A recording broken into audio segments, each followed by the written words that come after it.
అందరికీ నమస్కారం. గురువుగారు, పత్రి గారు ఒకసారి ధన్యవాదాలు చెప్పుకుంటూ కార్యక్రమం ప్రారంభిద్దాం. మనం గత 24 టాపిక్స్ నుంచి ఒక విషయం మీద చెప్పుకుంటున్నాం. పత్రి గారు చెప్పినటువంటి జ్ఞానపరమైన సందేశాల్లో ఒక విషయం ఏమిటంటే అది ఆత్మజ్ఞాని శరీరాన్ని పుణ్యక్షేత్రాలకు తీసుకువెళ్ళడం అనే విషయం మీద. ఆత్మను దర్శించడానికి శరీరంలోనికి వెళ్తాడు. ఇందులో చాలా అర్థం ఉంది. ఎందుకు తీసుకువెళ్ళడు అంటే పూజలు ఇవన్నీ చెయ్యడు. పూర్వం నుంచి వచ్చినటువంటి ఆచారాలు పాటించడు. ఎందుకు అంటే దేవుడు గురించి అవగాహన చేసుకున్నాడు. దేవుడు గురించి తెలుసుకున్నాడు. ఎంతో ఆ దేవుడి గురించి జ్ఞానాన్ని పొందాడు. అంచేత దేవుడి విషయంలో ఏం చెయ్యాలో, ఎలా చెయ్యాలో తెలుసుకున్నాడు.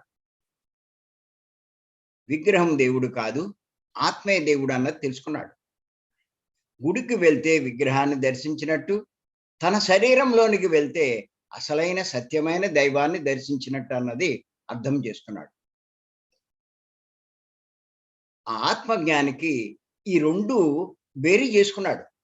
ఒక పక్క విగ్రహము, ఓ పక్క ఆత్మ. ఓ పక్క విగ్రహము, ఓ పక్క ఆత్మ. ఆయన ఏం చేశాడు అంటే దైవం యొక్క లక్షణాలు ఒక్కొక్కటి తీసుకుంటూ పెద్దలు చెప్పినవి అన్ని గ్రంథాల్లోంచి వాటిలోంచి ఆ దైవం యొక్క లక్షణాలన్నీ చూస్తూ ఇవన్నీ విగ్రహంలో ఉన్నాయా లేదా అన్నది బేరీ చేసుకున్నాడు. బేరీజు వేసుకుంటే ఆ లక్షణాలన్నీ ఆత్మలో ఉన్నాయి కానీ ఎక్కడా విగ్రహంలో కనపడలా. అప్పుడు అర్థం చేసుకున్నాడు వాడు. ఏం చేసుకున్నాడంటే విగ్రహం దేవుడు కాదు, ఆత్మే దైవం అన్న సంగతి అర్థం చేసుకున్నాడు. ఓహో! ఇప్పటిదాకా నేను విగ్రహం దేవుడు అని చెప్పి విగ్రహాన్ని దర్శించడానికి వెళ్ళాను. అందుకే నాకేమీ జీవితంలో సరైన ఫలితాలు ఏమీ రాలేదు. ఊరికే నేను చేయడమే కానీ నాకు రిజల్ట్స్ ఏమీ కనిపించలేదు. కానీ ఆత్మ అన్నదాన్ని ఇప్పుడే నేను తెలుసుకున్నాను కాబట్టి ఆత్మను ఆశ్రయించే ప్రయత్నం చేశాడు. చేస్తాడు ఆత్మజ్ఞాని. ఆత్మ అందరిలోనూ ఉంది, తన శరీరంలోనూ ఉంది అన్న సంగతి తెలుసుకొని తన శరీరంలోకి ఈ శ్వాసమే ధ్యాస ద్వారా ఆత్మను దర్శించడానికి, దైవాన్ని దర్శించడానికి ఆ ధ్యానం చేస్తూ ఉంటాడు అన్నది తెలుసుకొని మరి ఆ శరీరంలోనికే వెళ్తాడు. ఎవరు అంటే ఆత్మజ్ఞాని. ఇదంతా విశ్లేషించుకున్నవాడు. ఇప్పుడు మనం కూడా ఏం చేస్తున్నామంటే అది తెలుసుకోవడానికే ఆ దైవం యొక్క లక్షణాలు కొన్ని తీసుకుని ఈ లక్షణాలు ఆ మరి విగ్రహంలో ఉన్నాయా లేదా అది మనం కంపేర్ చేసుకుంటున్నాం. నేను అందుకే రాసుకోండి ఇది అంటాను నేను. మళ్ళా చూసుకోండి. రాసుకుని ఆ లక్షణాలు ఉన్నాయా లేదా అన్నది మనం చూసుకోవాలి. సరే. మనం 34 పాయింట్ల దాకా చెప్పుకున్నాం. ఇప్పుడు 35వ పాయింట్ దైవం యొక్క లక్షణాలు. లక్షణాలు అంటే లక్షణాలు ఉండవు, గుణాలు ఉండవు, ఏమీ ఉండవు. కానీ ఇంకా చెప్పుకోవడానికి ఆయన గురించి చెప్పుకోవాలంటే ఆయన అకల్పితుడు. అకల్పితుడు అంటే ఆకారము కల్పించలేరు, సృష్టించలేరు. ఆకారము కల్పించలేరు, సృష్టించలేరు. అంటే విగ్రహము ఆ ఆకారము మరి ఒక శిల్పి తయారు చేశాడు, సృష్టించాడు. కొండలో ఒక పెద్ద రాయిని తీసుకొచ్చి దాన్ని ఒక శిల్పంగా తయారు చేశాడు. అంటే విగ్రహం అన్నది కల్పించినది, సృష్టించినది. కానీ దైవాన్ని ఎవరు సృష్టించలేరు, తయారు చేయలేరు, కల్పించలేరు. ఇది గుర్తుపెట్టుకోవాలి. మనం కల్పించిన దాన్ని పట్టుకున్నాం, ఎవరో సృష్టించిన దాన్ని పట్టుకున్నాం. అకల్పితుడు, కల్పించలేని వాడిని పట్టుకోలేదు. ఎవడు సృష్టించలేని వాడిని ఎవరూ పట్టుకోలేదు.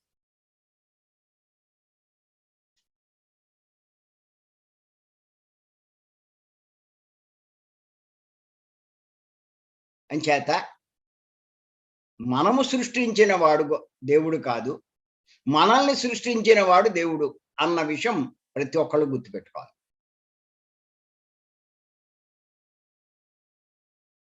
మనము సృష్టించిన వాడు దేవుడు, మనల్ని.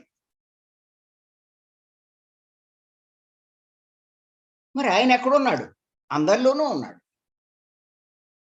మనలోనూ ఉన్నాడు. ఆయన ఎలా పట్టుకుంటాం? ఒక్కటే మార్గం, శ్వాస మీద ధ్యాస.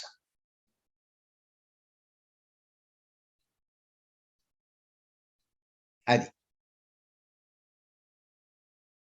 అంచేత ఇలాగ మనం చర్చించుకుంటూ ఉంటే తెలుస్తుంది. అంచేత ఈ 30వ పాయింట్ ఏంటంటే భగవంతుడి లక్షణాల్లో ఆయన స్వయంభూ.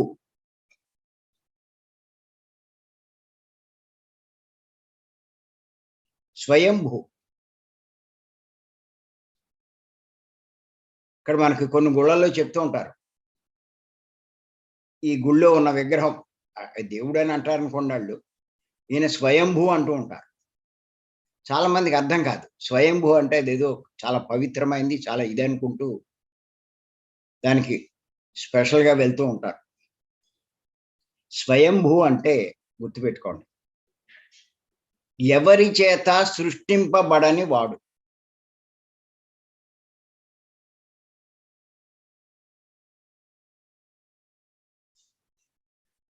తనకు తానుగా ఉన్నవాడు.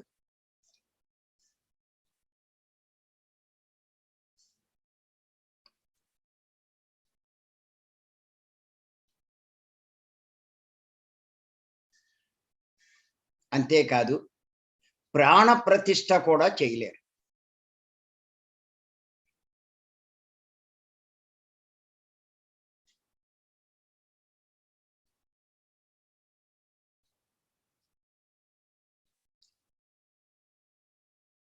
వాళ్ళు ఏమని చెప్తారంటే, అదేంటండి విగ్రహం సృష్టించింది తయారు చేసిందే కదా, మీరు స్వయంభూ అంటారేటి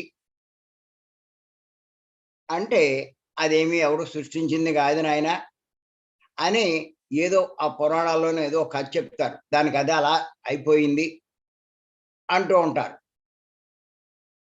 అవి ఏమీ కాదు, గుర్తెట్టుకోండి. సృష్టిలో కోట్ల సంవత్సరాల నుంచి ఈ సృష్టి జరుగుతూనే ఉంది. ఇవాళ కాదు ఇది. ఈ యొక్క హిందీ మతం, ఈ విగ్రహారాధన ఇదంతా కొన్ని వేల లక్షల సంవత్సరాల నుంచి అలాగా కొనసాగుతూనే ఉంది. చూస్తే ఎంతో మంది రాజులు పూర్వకాలం ఉన్నప్పుడు వాళ్ళు ఎన్నో ఈ ఆలయాలు కట్టించారు, ఈ విగ్రహాలు తయారు చేయించారు. కాలక్రమేణా ఈ ప్రకృతి వైపరీత్యాల వల్ల, ఈ తుఫాన్లు లేకపోతే ఈ భూకంపాలు ఇలాంటి వాటి వల్ల ఏమైంది అంటే ఎన్నో మార్పులు జరిగినాయి సృష్టిలో. మనం చూస్తున్నాం, ద్వారకా నగరం సముద్రంలో మునిగిపోయింది అంటారు. అలా ఎన్నో మునిగిపోయినాయి, ఎన్నో చరిత్రలు సమసిపోయినాయి. మళ్ళా కొత్త అయ్యో వస్తున్నాయి. ఈ సహజం అది. అలా ఎప్పుడో తయారు చేసింది ఇప్పుడు ఎక్కడో బయటపడింది. వాళ్ళేమంటారు, ఇది ఎవడు చేసింది కాదు, మేము చేయించింది కాదు, అది స్వయంభూ అని చెప్పి దాన్ని స్పెషల్‌గా తీసుకొచ్చి పెట్టి చేస్తూ ఉంటారు. ఇంచేత ఓహ్! 100 సంవత్సరాల క్రితం జరిగినయే మనకు తెలియట్ల. 1000 సంవత్సరాల క్రితం జరిగింది మనకేం తెలుస్తది? 1,00,000 సంవత్సరాల క్రితం జరిగింది మనకేం తెలుస్తది? కానీ ఏది ఏమైనా ఆయనకి రూపం లేదు. ఆయనకి రూపం లేదు.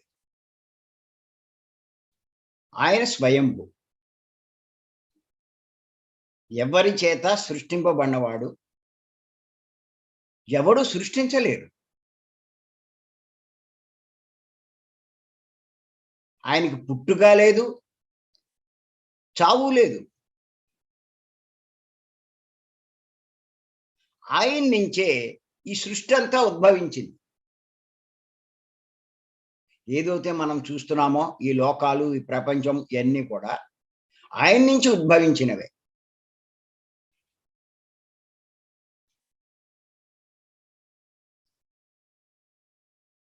అంచేత ఏమిటంటే తెలుసుకోవాలి.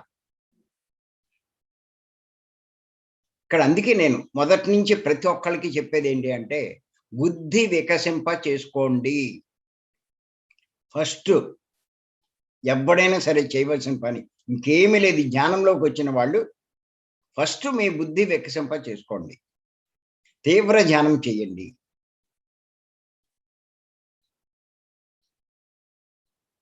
మీ బుద్ధి వికసింపజేసుకోవాలి. మనసును శుద్ధి చేసుకోవాలి. ఫస్ట్ స్టెప్ అది. అక్కడ మీకు అన్నీ అర్థమవుతాయి. ఒకడు చెప్పక్కల. అర్థమైన వెంటనే ఆచరణ వస్తది. ఆచరణ రాలేదు అంటే అర్థం కాల. అర్థం కాలేదు అంటే ఇంకా బుద్ధి వికసింపలేదు. అది తెలుసుకోవాలి మనం. అది. అంచేత ఇక్కడ ఏం చెప్పుకున్నామంటే, ఆయనకి భగవంతుడికి ప్రాణ ప్రతిష్ఠ చెయ్యలేరు అని చెప్పుకున్నాం. ఇది కూడా మనం కొంచెం ఈ పాయింట్ కూడా తెలుసుకోవాలి. మీరు చూడండి, కొత్తగా గుళ్ళు కట్టినప్పుడు ఏం చేస్తారంటే, ఎవరో శిల్పి చేత ఆ విగ్రహాన్ని తయారు చేయించి, దాన్ని తీసుకొచ్చి ఆ గుళ్ళో ప్రతిష్ఠించి, దానికి ప్రాణ ప్రతిష్ఠ చేస్తారు. ఆ గుళ్ళో పెట్టి ప్రాణ ప్రతిష్ఠ చేస్తారు. అది అయిన తర్వాత అందరూ ఆరాధనలు, దర్శనాలు ఇయన్నీ చేస్తారు. ఆ విగ్రహం తీసుకొచ్చినంత మాత్రాన ఆ పనేం చెయ్యరు. అది గుళ్ళో పెట్టి దానికి ప్రాణ ప్రతిష్ఠ చేశాక అప్పుడు అది పూజకు అర్హమైంది అంటారు. అప్పుడే అందరూ వెళ్ళి దాన్ని ఆరాధించడం, దర్శించడం అన్నీ చేస్తూ ఉంటారు. సరే. ఇక్కడ ప్రాణ ప్రతిష్ఠ అయ్యింది అంచేత మనం పూజించుకోవచ్చు అని చేస్తున్నారు. అసలు ప్రాణ ప్రతిష్ఠ అంటే ఏమిటి? అన్నది ఎవ్వరూ ఆలోచించట్ల.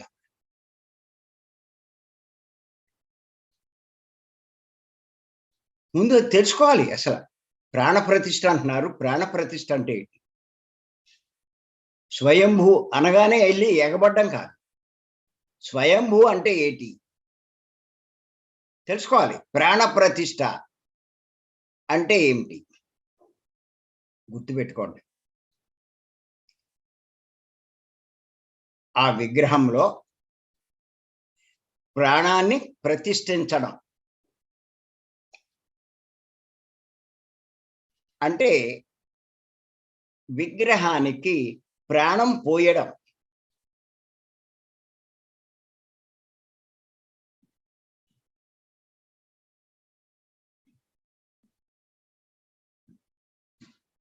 ప్రాణం పోయడము అంటే దేవుణ్ణి అందులో ప్రతిష్ఠించడం, దేవుణ్ణి అందులో ఉంచడం. అంటే వాళ్ళ ఉద్దేశం ఏంటంటే ఆ ప్రాణమే దేవుడని వారి ఉద్దేశం. అందుకే ప్రాణ ప్రతిష్ఠ అన్నారు. దేవుని ప్రతిష్ఠ అలా, ప్రాణ ప్రతిష్ఠ అన్నారు పండితులు. అంటే వాళ్ళ ఉద్దేశం ఏంటి? ప్రాణ ప్రతిష్ఠ చేశాము, ప్రతిష్ఠించాము అంటే దేవుణ్ణి ప్రతిష్ఠించాం. అంటే వాళ్ళ ఉద్దేశం ప్రాణమే దేవుడు. సరే, ఇక్కడ మీరు గుర్తుంచుకోండి. దీన్ని బట్టి మనకేం అర్థమవుతుంది అంటే విగ్రహము దేవుడు కాదు, అందులో ఉన్న ప్రాణమే దేవుడు అని మనకు అర్థమవుతుంది. పండితులు చెప్పేదాన్ని బట్టే, వాళ్ళు చెప్పేదాన్ని బట్టి మరి విగ్రహం దేవుడు కాదు, విగ్రహంలో దేవుడు లేడు. అందుకే వీళ్ళు ప్రాణ ప్రతిష్ఠ చేశారు. విగ్రహంలో దేవుడు ఉంటే ప్రాణ ప్రతిష్ఠ చేయవలసిన అవసరం ఏమొచ్చింది? ఈ పాయింట్ ఒక్కసారి ఆలోచించాలి అందరూ. చాలా మంది అడుగుతారు, మనకి ఈ విగ్రహారాధన గురించి చెప్తుంటే అడుగుతూ ఉంటారు. అడిగారు ఏమంటారంటే, భగవంతుడు సర్వాంతర్యామి అంటారు కదా, మరి అలాంటప్పుడు విగ్రహంలో ఉండడా?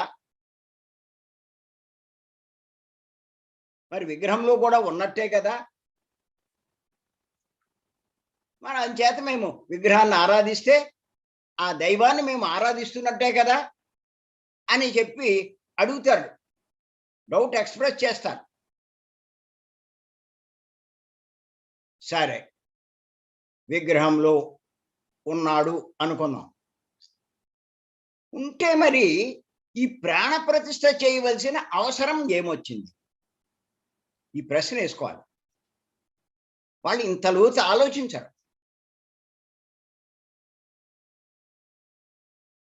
విగ్రహంలోనే దేవుడు ఉంటే అన్నిట్లోనూ దేవుడు ఉన్నాడు, విగ్రహంలో దేవుడు ఉన్నాడు.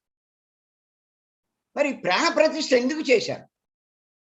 ఆ పండితులే చేశారు కదా, పెద్దలే చేశారు కదా. అంటే లేడనేగా.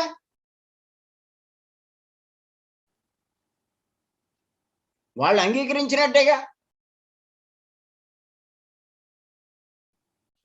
ఇంకా ఏమంటారంటే ప్రాణ ప్రతిష్ఠ చెయ్యకపోతే పూజకు అర్హం కాదంటారు. ప్రాణ ప్రతిష్ఠ చేసిన విగ్రహమే పూజకు అర్హము అంటారు. ఎందుకు? ప్రాణ ప్రతిష్ఠ చేసిన దాంట్లోనే దేవుడు ఉంటాడు. ప్రాణ ప్రతిష్ఠ చేయని ఆ బొమ్మలో దేవుడు ఉండడు. అంచేత అది పూజకు అర్హం కాదు అంటారు. అందుకే మీరు చూడండి, గుడి బయట ఉన్నటువంటి బొమ్మలు, విగ్రహాలు ఎవరు ఆరాధించరు, చూసి వెళ్ళిపోతూ ఉంటారు వాటి అందాన్ని ఆస్వాదిస్తూ. గుళ్ళో ఉన్న విగ్రహము ప్రాణ ప్రతిష్ఠ చేసిన విగ్రహం, దాన్నే ఆరాధిస్తూ ఉంటారు. మరి బయట ఉన్న వాటిని ఎందుకు ఆరాధించరు? నిజంగా ఈ పాయింట్, ఆ ప్రశ్న అడిగిన వాళ్ళు ఆ బుర్ర అంతవరకే పనిచేస్తారు. ఉంటే ఆవిడే, ఈ ప్రశ్న అడిగిన ఆవిడే లోపల విగ్రహాన్ని ఆరాధిస్తుంది కానీ బయట ఉన్న విగ్రహాలు కానీ ఏ బొమ్మని ఆరాధించవు. కొన్ని గోళ్ళల్లో ఎన్ని ఉంటాయో, ఎన్ని రకాల బొమ్మలు ఉంటాయో,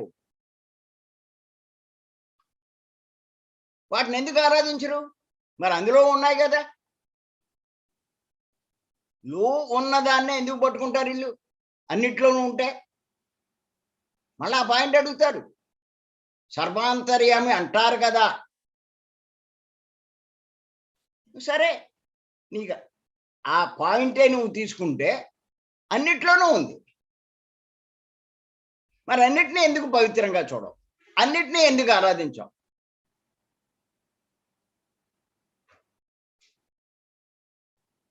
ఆ ప్రశ్న వేసుకోరు, ఆలోచన రాదు వాళ్ళకి. నేను చెప్పాను కదా, ఇది పని చేయదు వాళ్ళకి.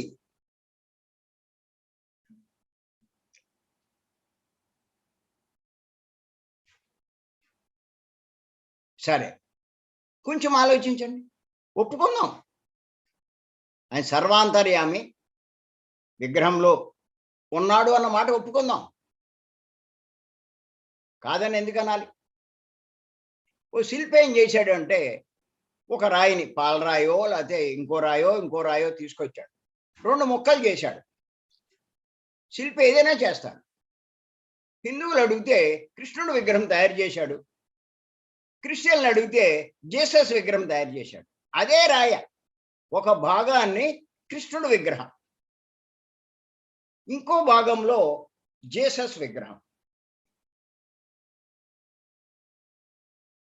ఇప్పుడు అందులో దేవుడు లేడా అని అడిగిన వాళ్ళు మీరు గమనించండి, కృష్ణుడు విగ్రహాన్ని పూజిస్తారు, కానీ జీసస్ విగ్రహాన్ని ద్వేషిస్తారు,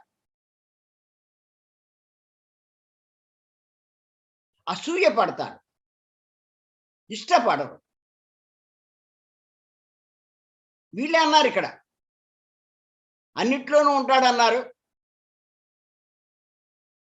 మరి విగ్రహంలో ఉండడా? సరే, ఉంటాడు. జీసస్ విగ్రహంలో ఉండడా? కృష్ణుడు విగ్రహంలో ఉండే దేవుడు జీసస్ విగ్రహంలో ఉండడా? ఉంటాడు. మరి ఎందుకు ద్వేషిస్తున్నాం?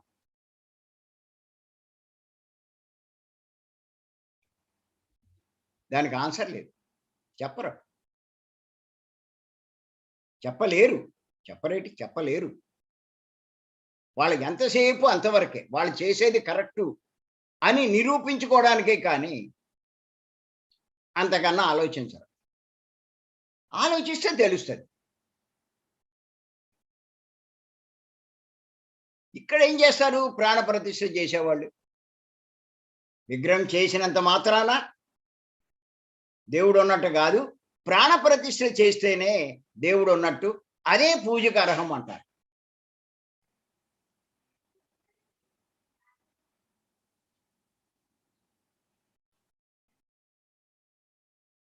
అది ఇంకేత ఇక్కడ మనం చాలా ప్రశ్నలు వేసుకోవాలి.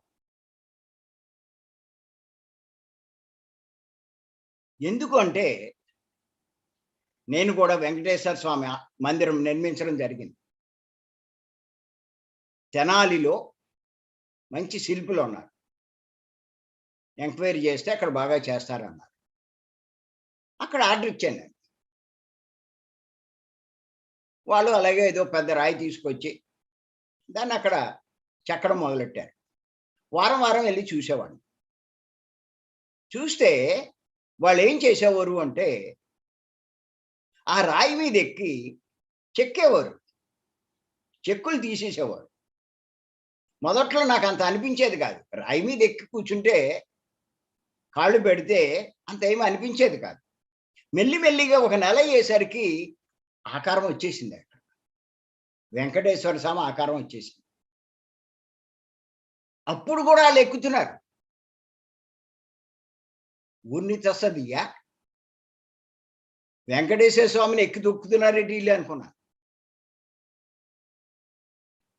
నా డౌట్ అక్క. ఒకసారి నా కాలు తగిలింది అక్కడ. తగిలితే ఎంత అపచారం చేశాను నేను అని దానికి ఏదో ప్రాయశ్చిత్తం చేసుకున్నాను. ఏదో ఇన్ని రోజులు ఆ నామాన్ని జపించాలనో ఏదో పెట్టుకున్నాను, ఆ దోష పరిహారంగా. అప్పుడు పరిస్థితి అది. అడిగాను వాళ్ళని, ఏమయ్యా, వెంకటేశ్వర స్వామిని మనం పూజిస్తాం కదా, మీరేంటి అలా తొక్కేస్తున్నారు?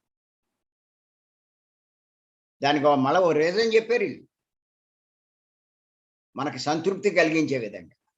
ఏం చెప్పారంటే, ఈ విగ్రహం అంతా తయారైపోయినా కూడా ఇది రాయేనండి, ఎప్పుడైతే మేము ఆఖరిలో కళ్ళు పెడతామో అప్పుడు దేవుడి కింద లెక్క, ఇంకప్పుడు మేమేమి తొక్కమండి.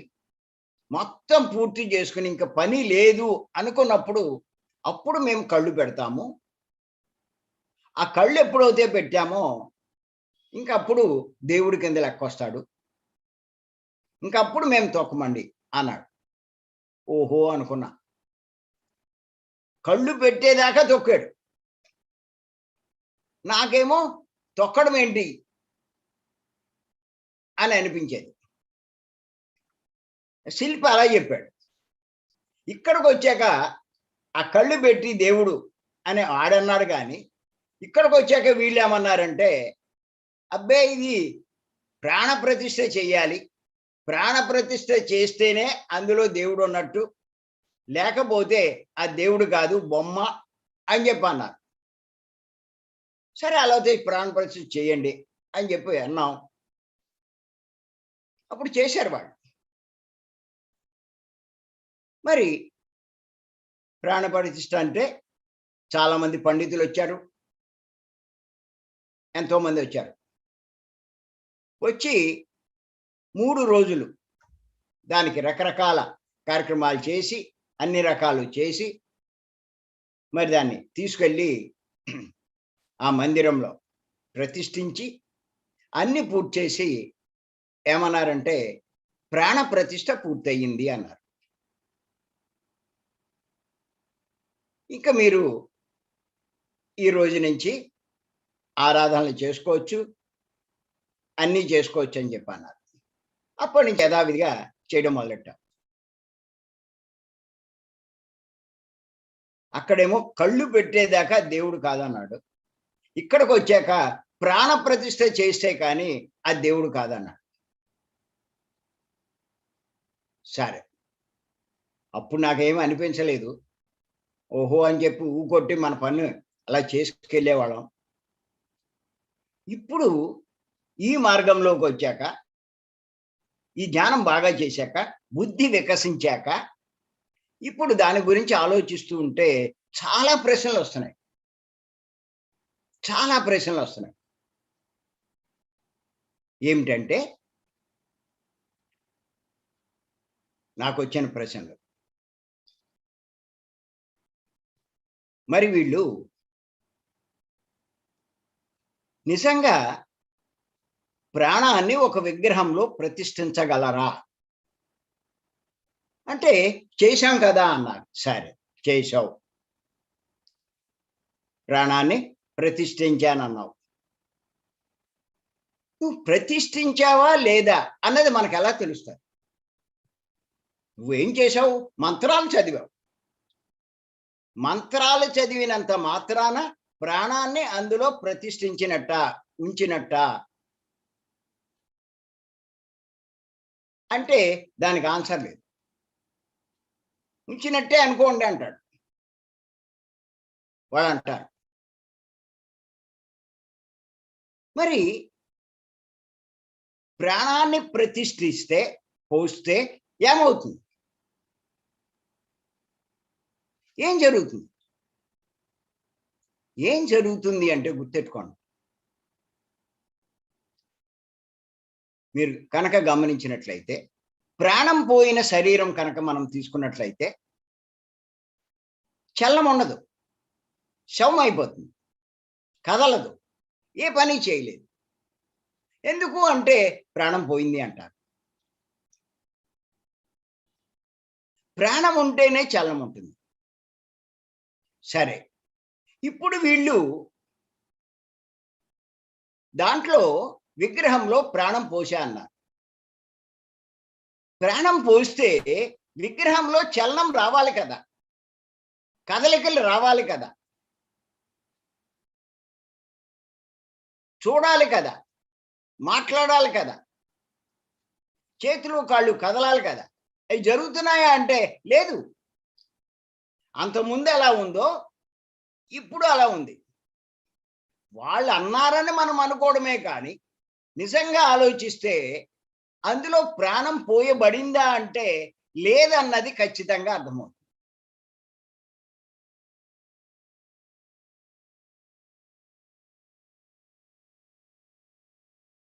మళ్ళా నాకు ఇంకా కొన్ని ఆలోచనలు, కొన్ని ప్రశ్నలు వచ్చినాయి. మరి నిజంగా వీళ్ళు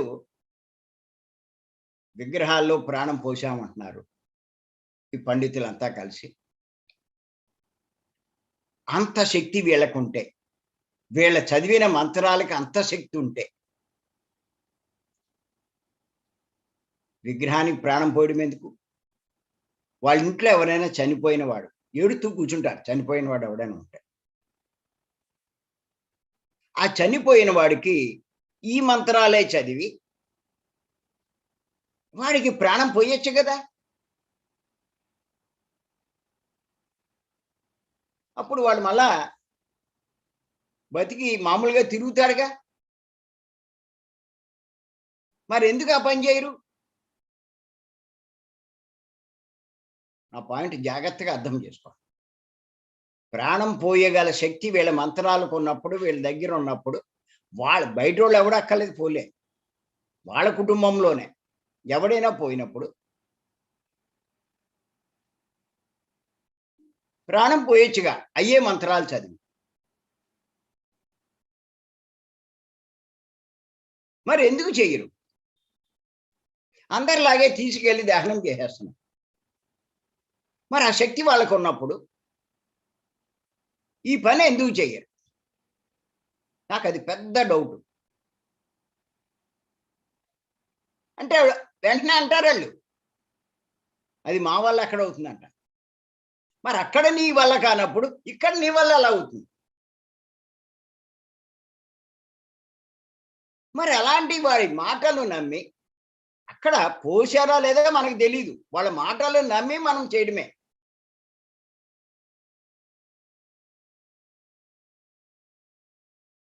ఇవన్నీ చాలా చాలా గందరగోళం వస్తాయి.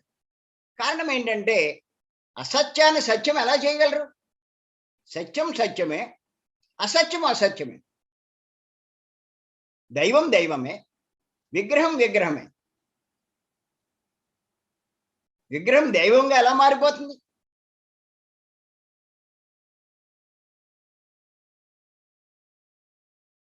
అసలు ఇంకా నాకు ఇంకో ప్రశ్న ఏమిటంటే,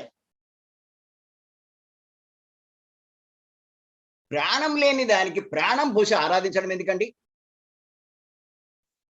ప్రాణం ఉన్న దాన్నే మనం ఆరాధించచ్చుగా. ప్రాణమే దైవమైనప్పుడు, ప్రాణం ఉన్న ప్రతిదీ దైవమైనప్పుడు, ప్రాణం ఉన్న దాన్నే మనం ఆరాధించవచ్చు. కానీ విచిత్రం ఏంటంటే, ప్రాణం ఉన్న దాన్ని హింసిస్తున్నాం, చంపుతున్నాం. ప్రాణమున్న ఆ కోడిని, ప్రాణమున్న ఆ మేకను, ప్రాణమున్న ఆ చేపను హింసిస్తున్నాం, చంపుతున్నాం, భక్షిస్తున్నాం. ప్రాణం లేని దాన్ని, విగ్రహాన్ని ప్రాణం పోసామని చెప్పి, ప్రాణ ప్రతిష్ఠ చేశామని చెప్పి దాన్ని ఆరాధిస్తున్నాం. ఎంత విచిత్రమో చూడండి ఒక్కసారి. ఒక్కొక్కళ్ళ యొక్క మేధస్సు ఎంత ఉందో ఒక్కసారి ఆలోచించవచ్చు. ఇంజనీర్లు అంటారే, కలెక్టర్లు అంటారే, మినిస్టర్లు అంటారే, మేధావులు అంటారే, ఈ మాత్రం ఆలోచించలేరా?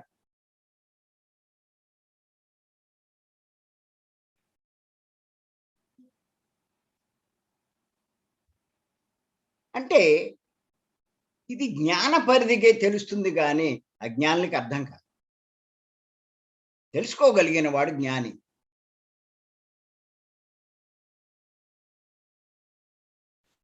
అంచేత ప్రాణం లేని దానికి ప్రాణం పోసి ఆరాధించడం ఎందుకు? నీకు దేవుడంటే ఇష్టమే, నువ్వు ఆరాధించాలి, ఆరాధించు, ఎవరు వద్దనరు. కానీ ప్రాణం లేని దాన్ని పట్టుకోవడం ఎందుకు? ప్రాణం ఉన్నదాన్నే పట్టుకోవచ్చు కదా. చాలా విచిత్రం ఏంటంటే ప్రాణం ఉన్నదాన్ని చంపుతారు, వెళ్ళి ప్రాణం లేని దాన్ని పూజిస్తారు. ఈ మాంసాహారులంతా ఇంతే. ఎంత విచిత్రమో వీళ్ళు చేసే పని. వీళ్ళకే అన్నీ తెలుసు అంటారు, మాకంటే నీకేం తెలుసు అంటారు. నిజంగా బుర్ర ఉన్నవాడు అవుతే ఖచ్చితంగా ఈ విషయం ఆలోచించాలి.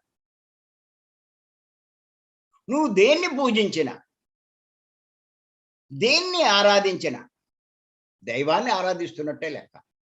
ఒక్క విగ్రహాన్నే కాదు, నువ్వు ఇంట్లో పెట్టిన బొమ్మ ఒక్కటే కాదు. ఇది అర్థం చేసుకో. దేవుడి గురించి తెలిస్తే నీకు అర్థమవుతుంది. ప్రతి దాన్ని పవిత్రంగా చూస్తాం, ప్రతి దాంట్లోనూ దైవాన్ని చూస్తాం. అప్పుడు నువ్వు జ్ఞానివి. నువ్వు బొమ్మలో చూసి ఇంక దేంట్లోనూ చూడకపోతే ఎంత అజ్ఞానివి. ఏదో నిజంగా దేవుడు అంటే భక్తి ఉన్నట్టు నాకు చాలా ఇష్టమండి, చాలా ప్రేమ అండి. ఏంటి ప్రేమ?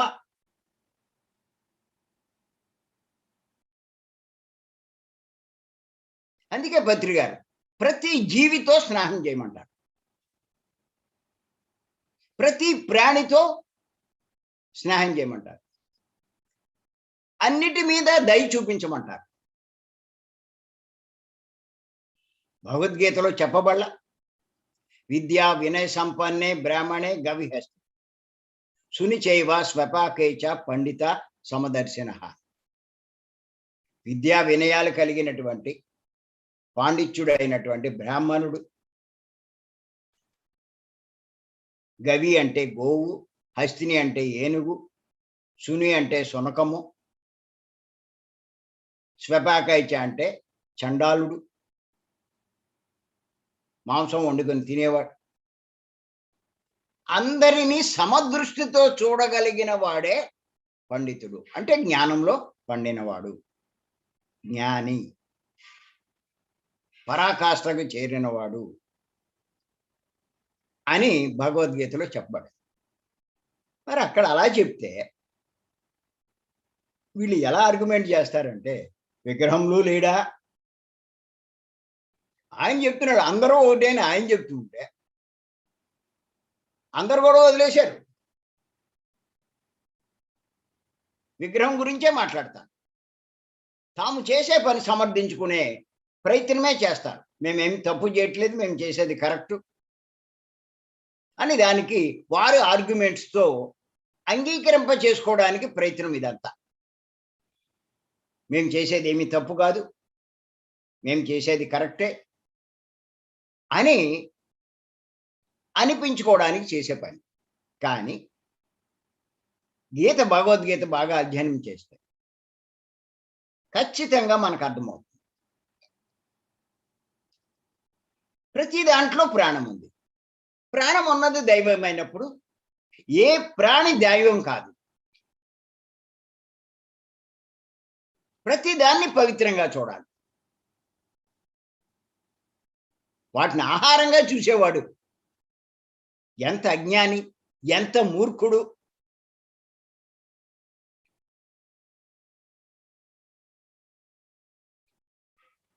వాడికి అసలు ఏం తెలుసు దైవం గురించి? అసమషి కాదు ఇదంతా దైవం గురించి తెలుసుకోవడం అంటే.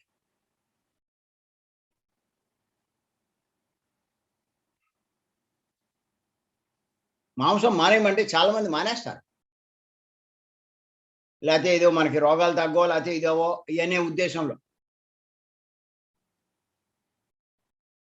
అరే మాంసం తినడం అంటే ఏ దైవాన్ని నేను ఇష్టపడుతున్నానో ఆ దైవాన్ని హింసించడం అన్నది అర్థం చేసుకోవట్లా. నాకు ఇంకొక ఆర్గ్యుమెంట్ కూడా చేస్తూ ఉంటారు మాంసాహారంలో. శాకాహారం తింటే తొందరగా అరిగిపోద్ది, మంచి విటమిన్లు ఉన్నాయి, ఈ కోణాల్లో చూస్తూ ఉంటారు. మనోళ్ళు కూడా అదే చెప్తూ ఉంటారు. అది హింస, తప్పు, పాపం అని చెప్తే ఆతరుడు అఫెండ్ అవుతాడని చెప్పి. అదే మాంసాహారం తింటే గమ్మున అరగదు, దాంట్లో ఇదవదు, ఆహారం కుళ్ళిపోద్ది, అందులో పురుగులు, పుట్ర, బ్యాక్టీరియా ఉంటాయి, అది తింటే మళ్ళా మనకొస్తుంది. ఇలాంటివి ఇవన్నీ రీజన్ చెప్తారు. నాకు కొంచెం చిరాకు అది ఆ రీజన్. అన్నిటికంటే నాకు ఉన్న గొప్ప పాయింట్ ఏమిటి అంటే ప్రతి జీవి భగవత్ స్వరూపం. ఏ జీవిని మనం హింసించకూడదు. ఎందుకు హింసించకూడదు అంటే అది భగవత్ స్వరూపం కాబట్టి. నీకు నిజంగా భగవంతుడు అంటే ఇష్టం ఉంటే, ప్రేమ ఉంటే ఖచ్చితంగా ప్రతి ప్రాణిని నువ్వు ప్రేమించాలి.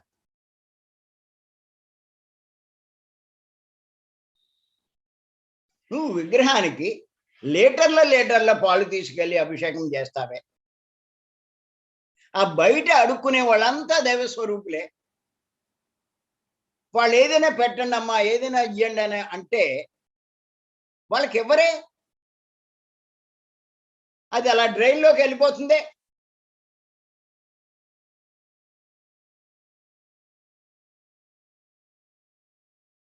ఆ బయట ఉన్న వాళ్ళకి నువ్వు ఏది ఇస్తావో అది దైవానికి చెందుతుంది. పంచామృతాలుతో అభిషేకం చేస్తారు. ఆ పళ్ళు అన్నీ వాళ్ళకి ఇవ్వండి, ఎంత సంతోషిస్తారు. ఆ దైవం ఎంత సంతోషిస్తుంది. ఇంక నువ్వేమి అడగక్కలా, ఆయనే చూసుకుంటాడు నిన్ను.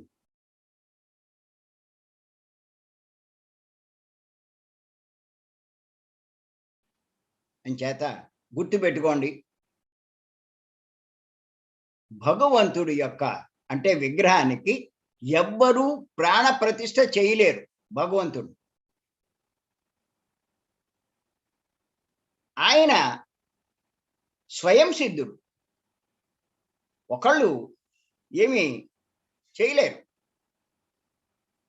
ఆయనకి పుట్టుగా లేదు, చావు లేదు.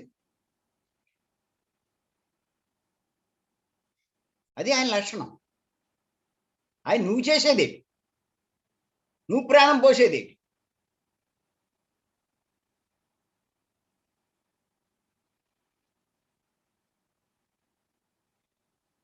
అంటే మనం ఓ విగ్రహం తయారు చేసి అందులో ఆయన ప్రతిష్ఠం చేసి ఇంకెక్కడికి వెళ్ళడా, ఏమి చూసుకోడా, ఇంకేం తెలీదా? ఇలా మనం చూస్తే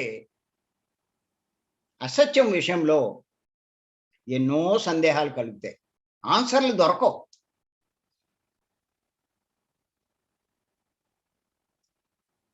సత్యం గురించి మనం చూస్తే ఆత్మను మీరు తీసుకుంటే ఎన్ని లక్షణాలు భగవంతుని లక్షణాలు తీసుకున్నా అన్ని ఆత్మలు ఉంటాయి. అంచేత ఆత్మను ఆరాధించే వాళ్ళే అంటే ధ్యానం చేసేవాళ్లే భగవద్ ఆరాధకులు. గుర్తుపెట్టుకోండి.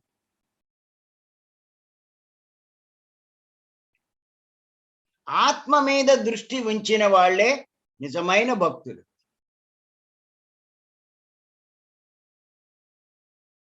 ఆత్మే మన స్వరూపం. మన స్వరూపం మీద మనం దృష్టి ఉంచడం, మన స్వరూపంతో మనం అనుసంధానమై ఉండడం, అదే భక్తి. స్వస్వరూపానుసంధానం భక్తి రీత్య విధీయతే. భక్తికి నిర్వచనం ఉపనిషత్తులో ఇవ్వబడింది. పత్రి గారు ఇదే మనకు చెప్తూ ఉంటారు.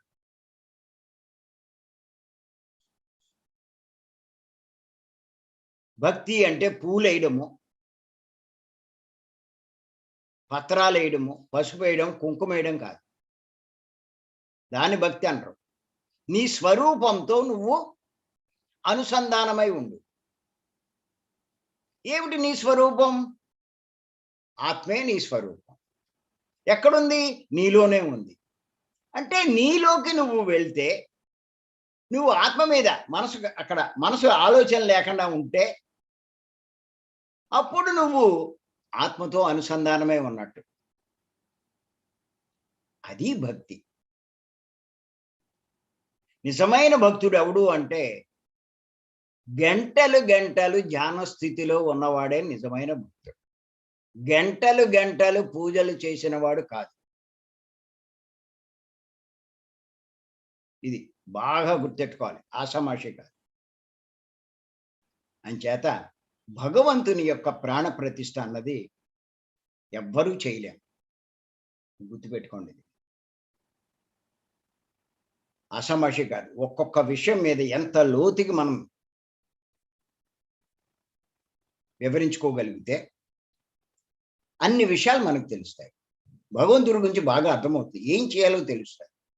అందుకే ఆత్మజ్ఞాని శరీరాన్ని పుణ్యక్షేత్రాలకు తీసుకువెళ్ళడం. ఆత్మనంటే భగవంతుని దర్శించడానికి శరీరంలో ఉంటాడు, అంటే ధ్యానం చేస్తాడు, శ్వాస మీద ధ్యాస ఉంచుతాడు అని చెప్పి మరి పత్రి గారు మనకి చెప్పడం జరిగింది. అంచేత మరి ఇన్ని విషయాలు మనం తెలుసుకోవాలి, ఆలోచించాలి. అంచేత రేపు మరికొన్ని విషయాలు మనం తెలుసుకుందాం. ఈ అవకాశం ఇచ్చి మీ అందరికీ మరొక్కసారి నేను ధన్యవాదాలు చెప్తున్నాను. Thank you. Thank you.